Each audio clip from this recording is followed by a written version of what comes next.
Hey everyone, thank you so much for coming out for this very important discussion, and thank you to our panelists for agreeing to spend some time to chat with us about this topic. So just as an icebreaker to introduce you all to the audience and to me, if we could just go down the line and talk about your backgrounds and how you got involved in this field. Christine, I'll start with you.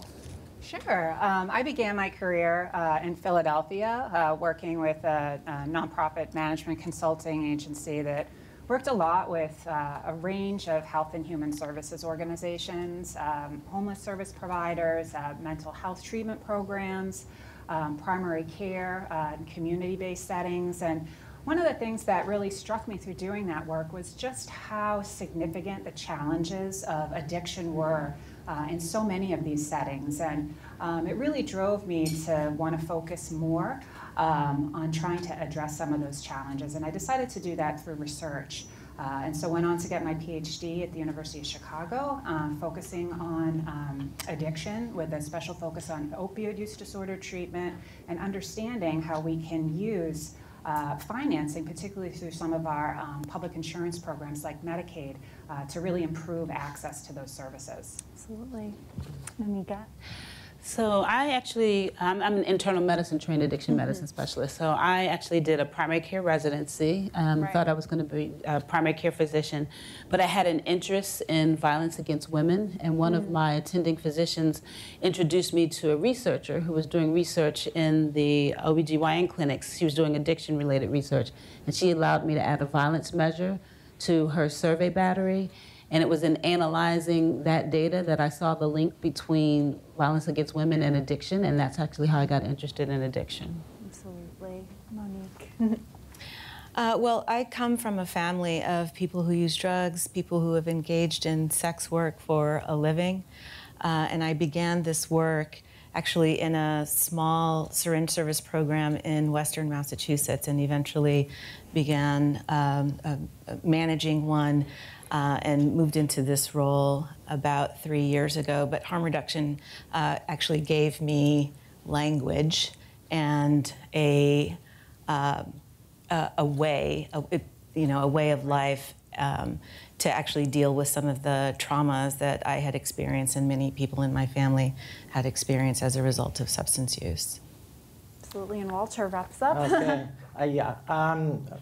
First of all, I'm a patient. I've been, reverb there. I'm a patient. I've been a patient on medication-assisted treatment for almost 40 years. About 20 years ago, I first realized that I actually was advocating for medication-assisted treatment.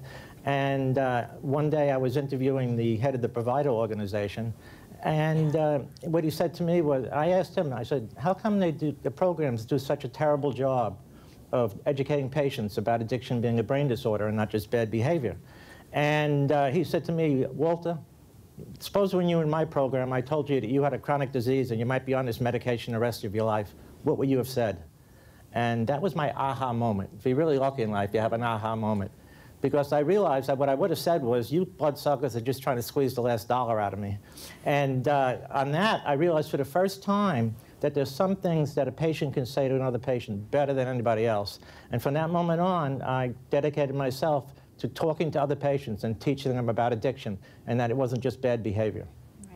When I'm not working with the wonderful events team here, I cover campaigns for the Hill, and I recently got back from New Hampshire where the opioid crisis is very prevalent. I talked to a number of voters who are really frustrated with the progress that government and has made so far on the issue. So I just wanted to get all of your takes on how far are we away from a treatment and what progress has been made? What can we expect to see in the next 10 to 20 years, for example? Walter, I'll start with you on that one. Well, everybody understands that addiction, opiate addiction especially, is a biopsychosocial disease. And I think that expanding treatment is noble, and it's something that really has to be done. But there's three things going on in addiction, opiate addiction. It's biopsychosocial. And the medication treats the biology extremely effectively. But, and unfortunately, the counseling we're giving out is not adequate. The people doing the counseling tend to be more bookkeepers than counselors.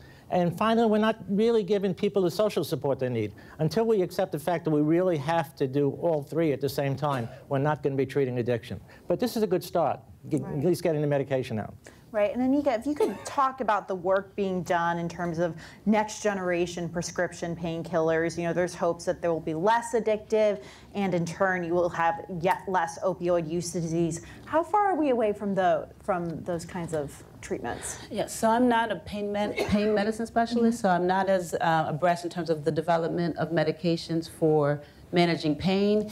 What I will say is that we are seeing advances in terms of development of medications for managing addiction and treating addiction, in terms of different formulations that may result in less risk of diversion and things like that. And so I think we have a ways to go in that. We have very effective medications for opiate use disorder, but we know that many patients have multiple substance use disorders, and we have less effective medications we don't have any effective medications for stimulant disorders. And so I think when we talk about medication development, we really should look at medication development for treatment of all types of substance use disorders. Right, right. And Monique, in terms of how informed the general public is about opioid use as a disease, how much do you think they're informed about this, and what could be done to maybe make them more informed, maybe on the part of the media and the government? Well, what we're hearing about in the media is the opioid crisis, right? And I tend to disagree with folks who characterize substance use or abuse as an illness. I believe it's a symptom of a much deeper illness. There's significant gaps in the way we treat substance use issues. The people who have the answers, who have the solutions, are the most at risk and the least likely to be consulted. So as advocates and so-called experts, it's really our job to make sure that Congress is listening, right? So what we're looking for is a much more comprehensive infrastructure. It's not just about medication, right? It's not just about syringe service programs, although those help. It's not just about naloxone distribution, although that saves lives, right? Or testing the drug supply, which is relatively simple to do and very cheap through fentanyl test strips. But harm reduction in some ways, in the traditional sense, is a very downstream approach, and it's all we can do to keep folks healthy and safe, right? But we need upstream approaches that prevents, I heard someone talking about this earlier, I think it was the doctor who was talking about this earlier, what's happening in people's lives that puts them on this path in the first place. Right, and I just would like to pick your brain on that point, especially when it comes to the much deeper illness. Could you just elaborate on that? Do you mean in terms of, mental health, or where does this, I guess, originate from? Well, I'm not a scientist, but there's an author who did a TED Talk. His name is Johann Hari. I think it was in 2015. And one of the things that he talks about is the need that humans have for bonding. He says that the opposite of addiction is not sobriety, it's actual human bonding. So I believe that. And if, human beings, we're mammals. In order to thrive, we have to bond with other human beings.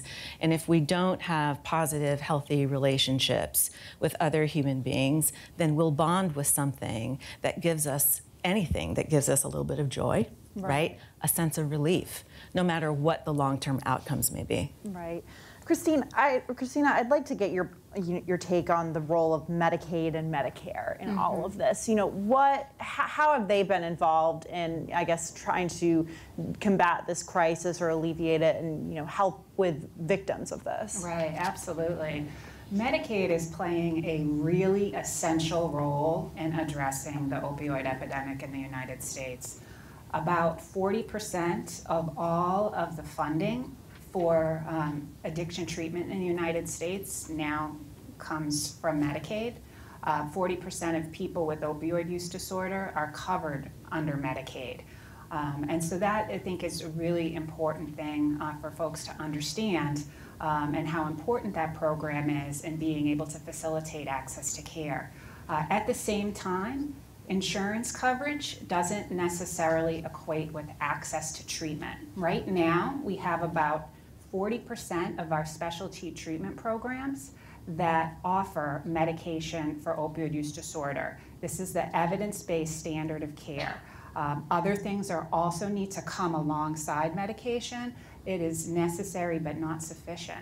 Can you imagine a situation where only 40% of providers who treat diabetes offer insulin? This is something that we really need to make strides on. Medicaid has done a lot in terms of increasing access to medication, but there are still gaps, particularly around managed care programs that have a lot of discretion and don't necessarily cover the same range of services and medications that a state Medicaid program, for example, would specify both in their state Medicaid plan and PDL. Absolutely. Walter, I'd like to get your take on really, based on your experiences, I know you're obviously involved in this field, you mentioned you were a patient, but what do you think is probably what you find to be the most effective treatment or recovery for this disease? All right. Well, first of all, I still am a patient. Yeah. All right. But for me, what we realized is that you need all three, as I said before. It's biopsychosocial. You need the medication, you need counseling, some kind of psychological counseling, but you need social support. When I first started doing this, I can remember a counselor coming in, talking about secondary drug use, coming into my office and banging on a desk and said, "What kind of voodoo are you using here?" And I didn't know what she was talking about. And she said to me, "I've had this patient for 15 years, and she's never gone 2 weeks in a row without a cocaine positive." And, you know, our project had nothing to do with cocaine.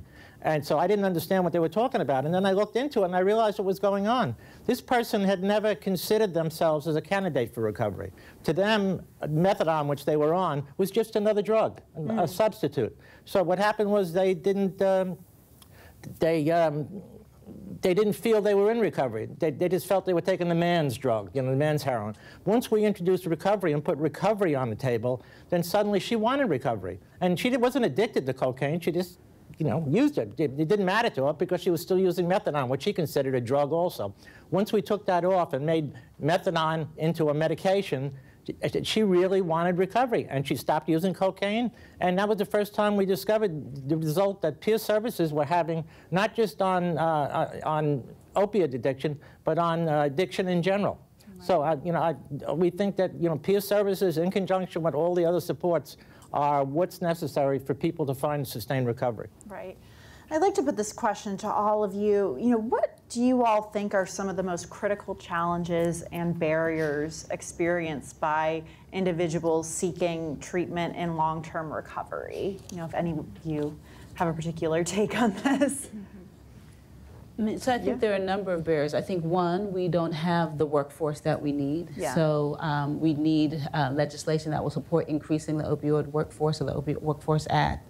I think traditionally addiction treatment was kind of segregated from the rest of medical treatment, and so with that, there was a lack of quality and standard and performance measures, and now we're trying to mainstream addiction, so we need development of quality and quality metrics and application of those metrics. We need payers to pay for treatment, and we need elimination of some of the barriers that exist. So again, going back to some of the legislation that Representative Taco is supporting, the Medication Expansion and Medication Access and Treatment Expansion Act, the MAID Act, which would again allow for health professional schools that are training physicians, physician assistants, and nurse practitioners to include that training in their curriculum, such that when their graduates graduate, they are already trained to recognize, identify, and treat patients with addiction. And then also the MAT Act, which would then eliminate the barrier, so reduce the need for the additional DEA waiver, and get rid of these arbitrary patient limits. So I think there's a number of things that can be done. Right. Yeah, Christina. Well, I think as well, you know, coming back to the issue of availability, that is a big barrier to treatment, particularly for people in rural areas or who reside outside of some of these large urban centers. That's an issue across the board, But we had a study come out last week in Health Affairs that showed that among people who are older adults, Medicare eligible, only 20% of Americans live in a county that has a substance use disorder treatment program that offers medication and accepts their insurance. So doing a lot of work to address this issue of availability and coverage is key. And with regard to the availability of coverage, just simply having some kind of basic benefit for that medication or service typically isn't enough. We hear a lot about patients as well as providers talking about the barriers that arise as a result of utilization management policies. And those policies are important in terms of ensuring appropriate, efficient use of care.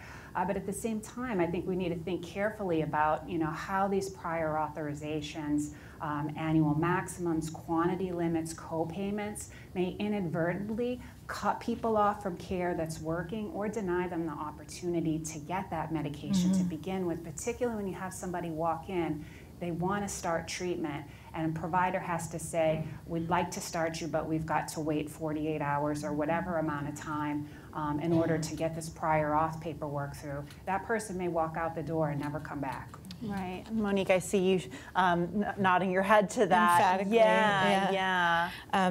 There's early findings of low barrier MOUD, we call it medication assisted treatment basically, is highly promising, and especially so for people who are experiencing homelessness or are otherwise other forms of instability.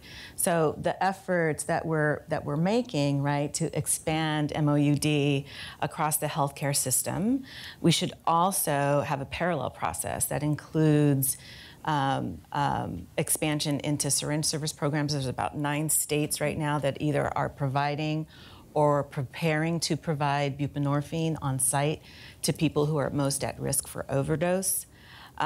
We should be offering MAT at homeless shelters, emergency rooms, and also correctional facilities, and as points of access for people who are otherwise disconnected from routine health care.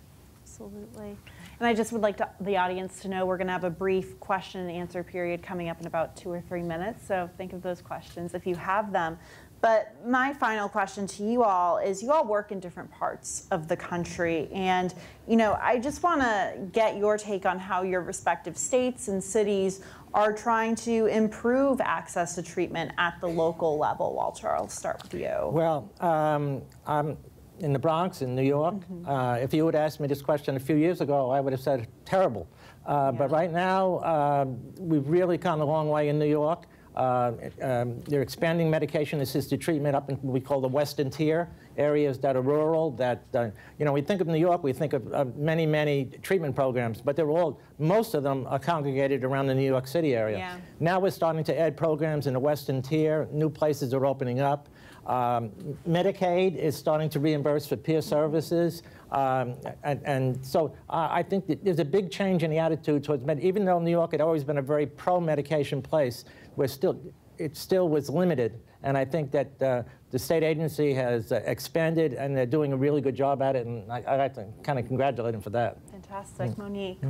Some of the work that's happening in San Francisco is pretty impressive. We are actually launching a program that is working with folks who are living in SROs or single room occupancies to prevent overdose among that population.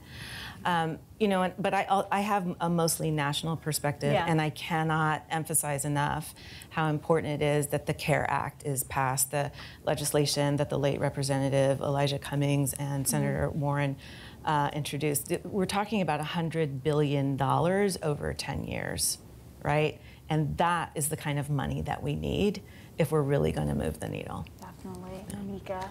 So I practice in Baltimore, where unfortunately heroin has been endemic for years. So Baltimore City Health Department is doing a lot with respect to, one, trying to train primary care providers to be able to provide addiction treatment, so partnering them with specialty addiction treatment centers that then they can have an exchange of patients when patients aren't doing well in the primary care setting.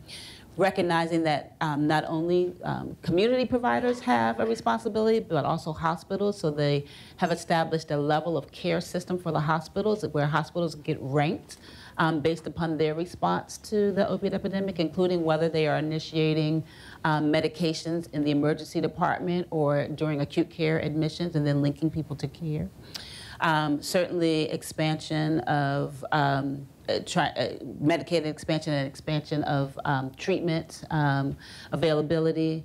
But even still, with all of those things, we are still seeing a rise in our overdose deaths rate in Maryland. And so we still have a ways to go. Right, and Christina. Right. Well, I'm in South Carolina, and we've seen a lot of important work, particularly that's been funded through both the CURES Act and the Support Act that has brought in new federal resources to help build infrastructure to provide opioid use disorder treatment, particularly a big increase in the proportion of our treatment programs that are offering medication for the first time. We're also working to initiate buprenorphine within all of our states' emergency departments and building those bridges between the ED and substance use disorder treatment programs to try to get as many people into care as possible. And I really respect those efforts and the work that's been done. I think one of the remaining challenges is that, as South Carolina has not done a full Medicaid expansion, there's sort of a lot of discussion about, what will happen if and when that federal funding, comes to an end, and how are we going to sustain this system that folks are trying to build there, because we're going to be dealing with this problem for a long time. It's going to be the public health challenge that is likely to define this generation. Absolutely. And now I'd like to open up to you guys. I think we have time for one or two questions. So if anyone has any thoughts, I think we have someone up here.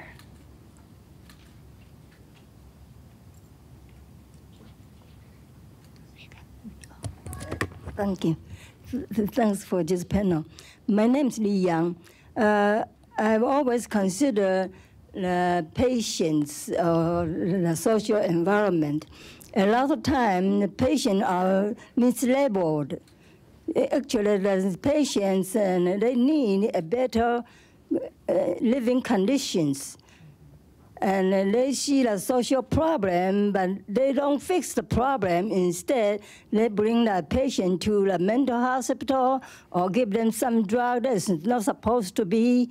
So I just wonder if we can advocate the government doing some better job. Government should have brain to fix the problem rather than become the brainless. Means they are not doing the job government is supposed to do. They label the patient, they make the homelessness and make the financial problem for the family. And that means working opposite directions. Absolutely, yeah. Do you all have any thoughts on this? Well, I would say that, not specifically labeling, but I know that it's the homeless problem. It's impossible for someone to find sustained recovery if they're living on their cousin's couch. It just, it just doesn't happen. Yeah, we have to have housing that is not contingent on abstinence. And in addition to that, people who use drugs can actually be employed. They need access to education. They need, to find some purpose and meaning in life, just like anyone. Right. And I think you're a great example of that. Right? Right? Thank you. Yeah. And I would also say for our patients, housing is a big barrier, and many times we have patients who are doing very well on medication, and then they are denied access to recovery housing because they are on what we know is effective treatment. So. Yeah. Absolutely. Well, I think that's all the time we have. Thank you so much to our panel for coming out here. I know you traveled far and wide, so we appreciate it.